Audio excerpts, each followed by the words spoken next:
speaker is Dr. Hatem Bazian. He is the chairman of American Muslims for Palestine, and he is the chairman of Muslim Legal Fund, and he is one of the civil right leaders who protects the Muslim rights all over the United States.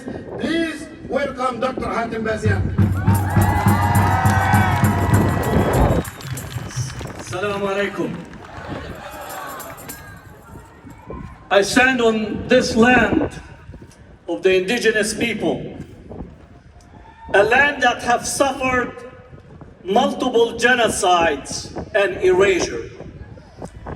As Palestinians, we can't speak in any part of Turtle Island without giving appropriate recognition that we are standing on a stolen land.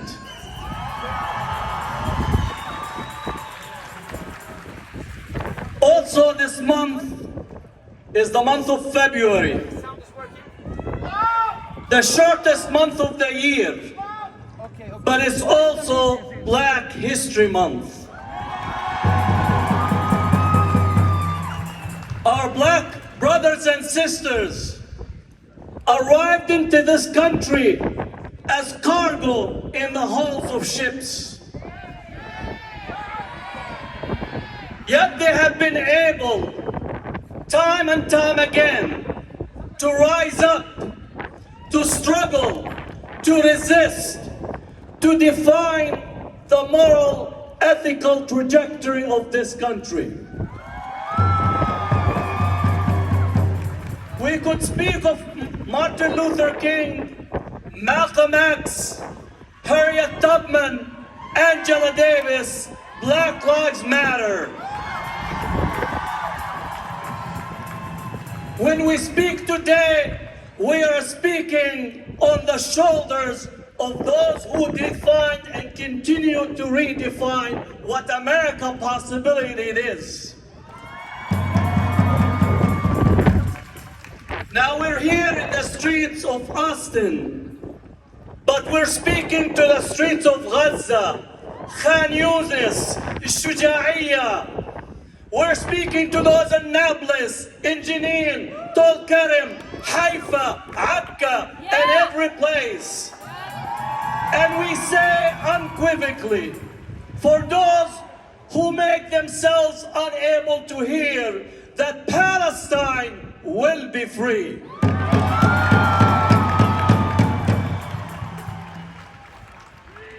Many ask the question, what do Palestinians want?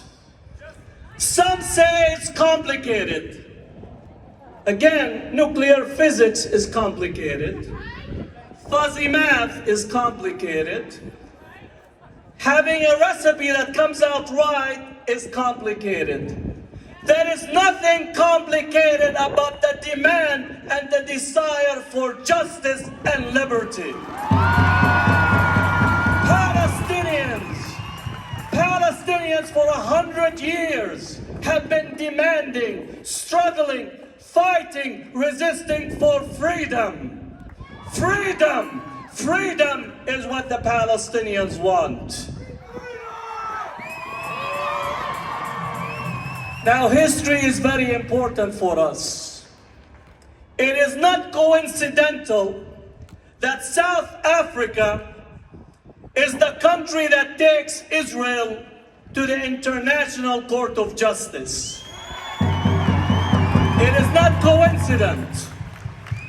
South Africa was the last settler colonial project to collapse in Africa.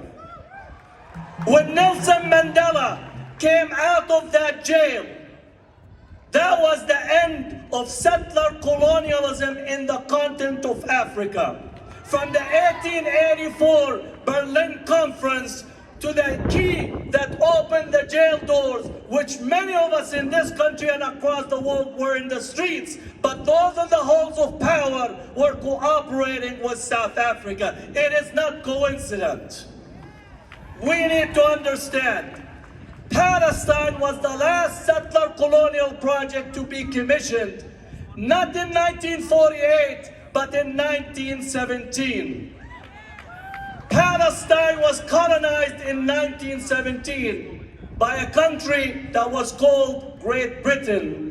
And we'll say, Alhamdulillah, it's no longer great, because only God is great.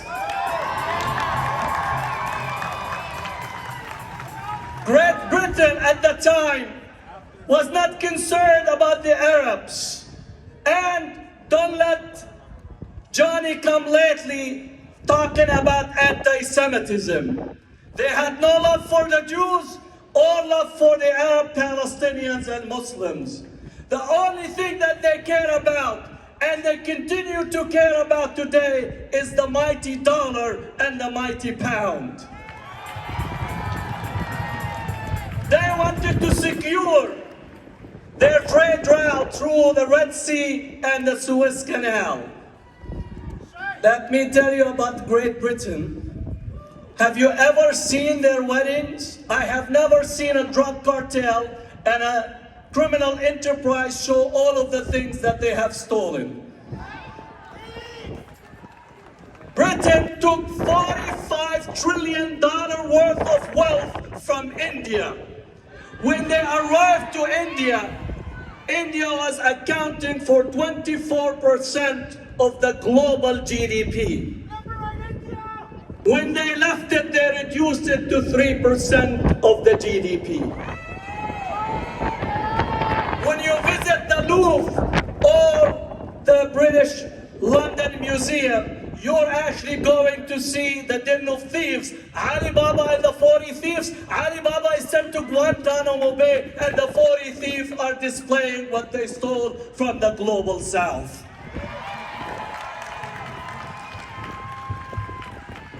Now we're speaking about genocide. What are we speaking about? Genocide. What are we speaking about? Genocide. Genocide is what Israel is doing right now. Killing civilians is an act of genocide. Bombing hospitals is an act of genocide. Bombing schools is an act of genocide. Bombing 14 universities and detonating bombs in them is an act of genocide. Now, not only that Israel is accused and charged of genocide, possibility of genocide by the International Court of Justice, but South Africa has submitted a claim against the United States and Britain of being complicit in the acts of genocide. Let me tell Biden or Latte Nancy Pelosi, who thinks that we are taking a phone call from Putin to be out here. Niet, we don't need Putin for us to see genocide and come out in the streets. Then the next day, she goes fully racist. She tells us to go and check with China. Talk about being racist toward Asians. In San Francisco, right next to Chinatown, you tell activists from AMP, from Jewish Voice for Peace, from Code Pink to go and check or go back to China. Nancy Pelosi, I know it's difficult, her latte was cold, she couldn't think, but that's okay, it's a passé. Complicity in genocide. Complicity in genocide. I tell Biden the following: every time that Israel is bombing in Gaza, you're losing a vote in Michigan. Every time that Israel is bombing a hospital, you're losing a vote in Georgia. Every time that you're allowing Israel to bomb another school, you're losing a vote in Minnesota.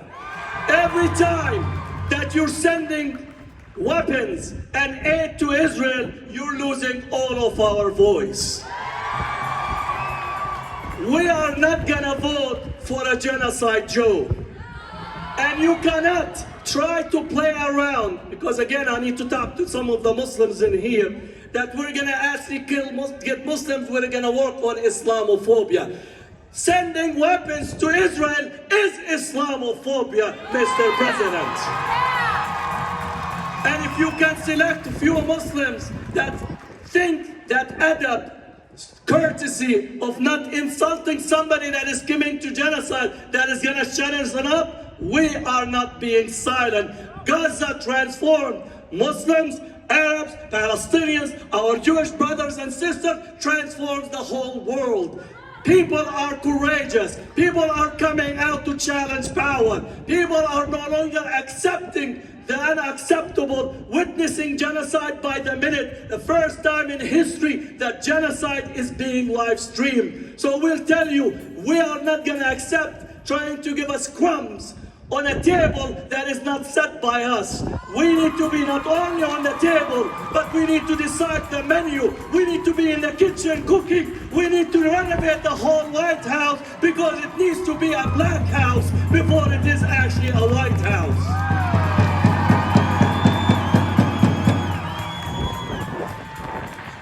Now I know I'm being given the sign, so that's why I'm gonna look this way.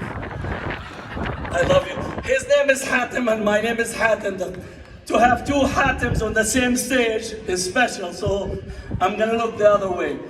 I wanna really congratulate all the students on the college campuses. If you're part of MSA, if you're part of the SJP, if you're part of the political organizing on campus, don't let anybody silence you. Don't let anybody silence you. Don't let anyone tell you that you're disturbing the campus climate. If there's genocide, there should not be a campus climate other than a climate for justice. Go back. Organize more on campus. Demand Palestinian classes. Demand a Palestinian studies program. Demand a Middle Eastern studies program that are taught by people. Demand for Edward Said to be taught. Demand projects and materials that teach all of the poets, all of the contributors of Palestine. You need to do this. That is the time. There is no way going back. Palestine will be free. Palestine will be free. Palestine will be free. Palestine will be free. Freedom, freedom, freedom, freedom, freedom, freedom, freedom. Assalamu alaikum. Thank you, Dr. Hatem Bazian. Let me hear it. Free